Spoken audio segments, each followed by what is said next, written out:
50,000 বছরের রাস্তা হবে, যার যার কবর থেকে হাসরের মাঠ।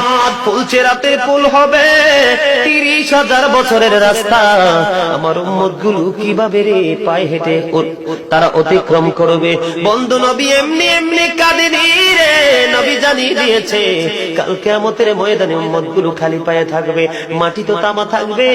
ও বন্ধু, তাদের শরীরে কোনো পোশাক থাকবে না, উলঙ্গ অবস্থায় থাকবে।